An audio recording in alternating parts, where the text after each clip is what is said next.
Hey everyone, I'm the Defiant Yeti. In episode 2 of the Tales from Tarkov series, I'm going to be diving into different scenarios and break down decisions I've made in Escape from Tarkov, whether they played out in my favor or not. Hopefully, this will help you in your gameplay to make those split decisions, or learn from my mistakes to turn the tide and help you and survive more fights. In this first clip, I spawned into the reserve map. Spawning in near the marked room, a room that's locked against spawn higher tier loot, I decided to head straight for it. I realized there are 2 spawns closer than I am, so I try and move quick. Let's see how it plays out.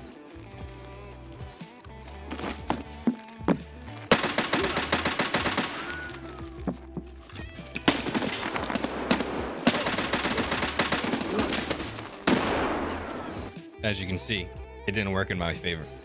Let's see what happened. As I walk up to the building, I realize this bathroom window is open and I need to clear it quick. You see me pan right, and I don't hear any noise. As I hop through the window, I hear footsteps to my left and I open fire. I realize I only hit a few shots here, so I try and toss a grenade through the door. I realize I scuffed the grenade and it bounced off the wall, but at the same time, this locked him in the room as I now hear footsteps behind me. As I try and acquire the new target, I start rapid fire clicking as panic sets in, and I just start trying to hit any shot on target. So, what could I have done better here? For starters, I could have gone through the main door in the front, rather than jump in the back window. By jumping in the back window, I allowed them to pincer me, even though I didn't know there were 2 targets. That was still the end result. On the first enemy, I actually did kill him with this grenade. On the second target, I relied too much on my own gear to protect me, as I aimed lower than I probably should have. I probably should have tried to hit more shots on his face, or hit any shot at all. In this next clip, I spawn on the woods map. Right off spawn, I pan left and go along the wall to try and at least have one side of me protected, where I come across these 2 guys, and I see one bunny hopping across the road. Now, I have to make a decision quick. As I see his partner never does one jump, I realize the first guy is probably the more advanced player. So, I acquire him first. That first shot puts him down. Now, I lose track of the second guy, but I know he's in that bush and couldn't have really gone far. Hoping that he has no idea of my exact location and couldn't pinpoint where that bullet came from, I decided to be patient.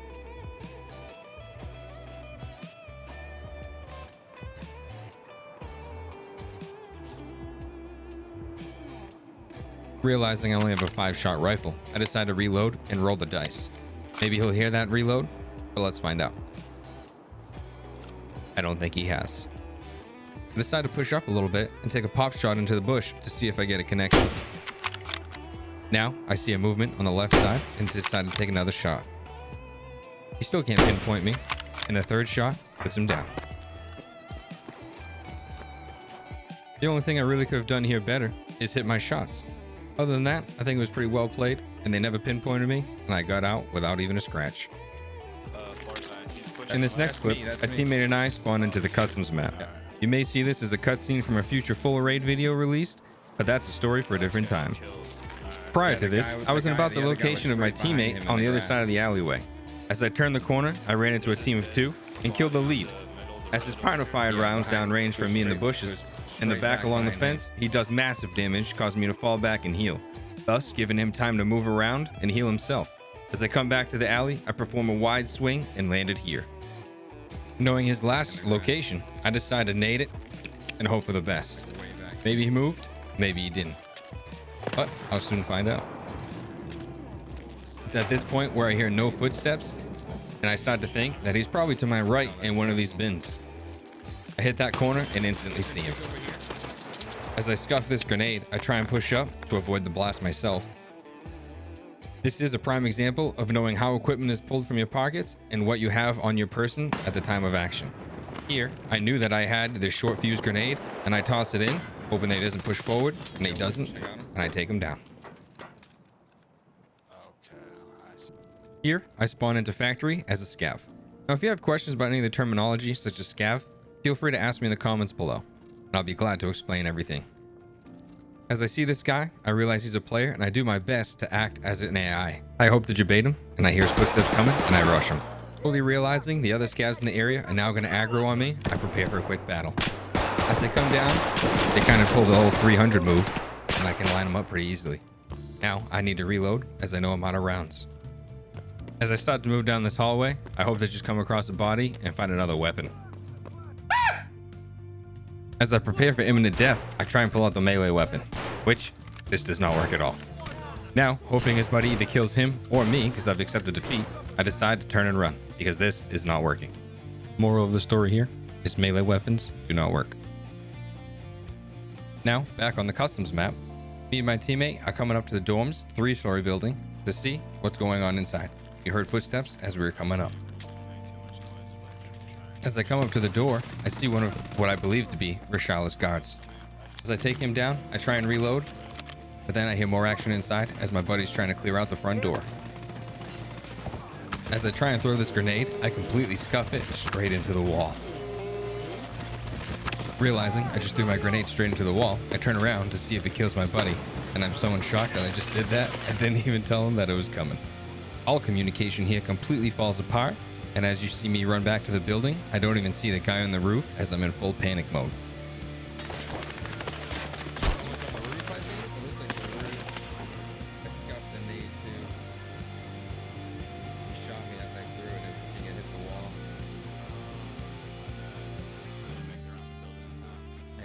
So, what could we have done better here? Let's take a look.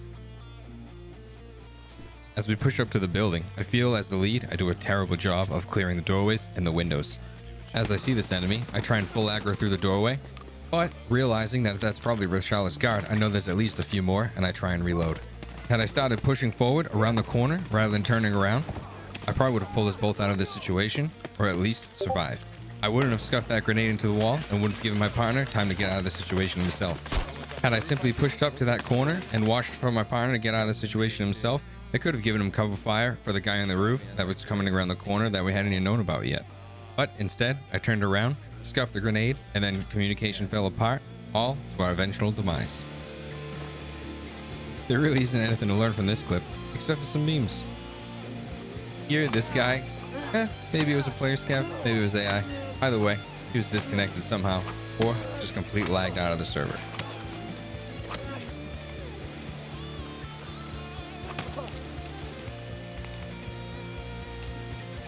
Here, I'm on the woods map. Coming out of the bunker, on a high scav area, I realize that there's probably 1 or 2. I see this one and try and take him head on with a shotgun. If you've ever used one of the shotguns in this game, you know they don't really do anything at all.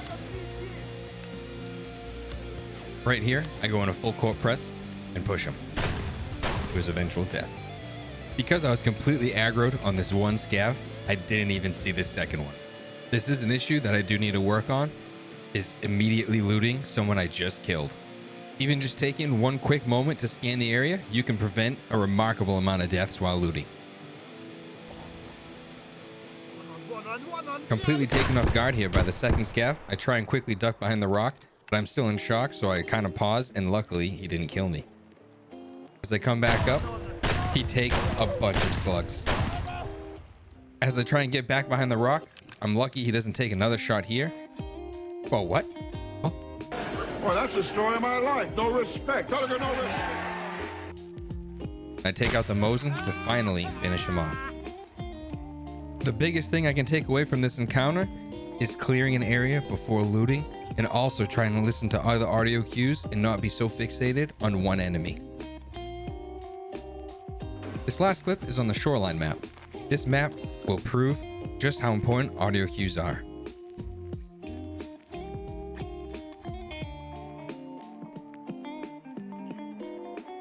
Right here, you're going to hear just how important these cues come in as you hear footsteps on wood and they seem to be getting closer.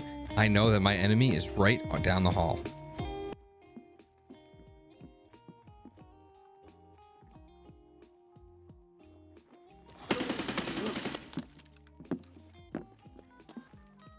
In this moment, I still hear his teammates' footsteps on that wood that I heard previously before his partner pushed up. As you'll notice throughout this entire segment, I'm always conscious about where my laser's pointing and what it's on.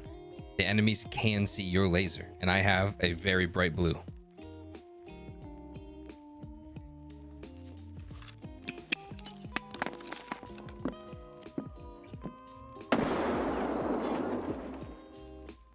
Right here, I just sit patiently and start waiting for my next audio cues. Maybe there's one, maybe there's two. You never really know how many there are in a group.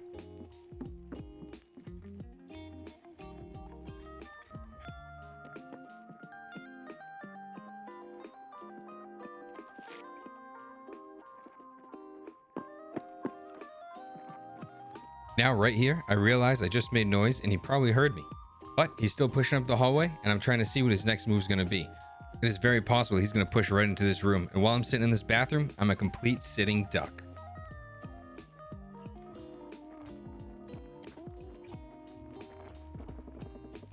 Right about here, as he pauses, I'm not really sure, but I got the gut feeling that he was going to start trying to grab his buddy's equipment.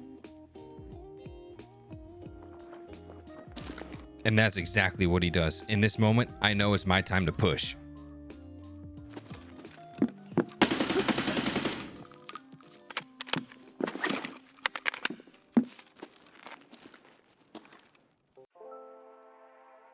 Thank you so much for watching this video. I hope you're able to pull some type of tip to help your gameplay in the future.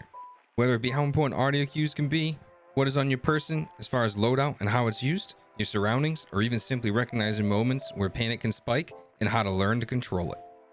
If you liked this video or learned anything, please hit that like button. Please feel free to leave a comment below, or if you have any questions, feel free to ask them. And of course, if you think I've earned it, smash that subscribe button. I would greatly appreciate it.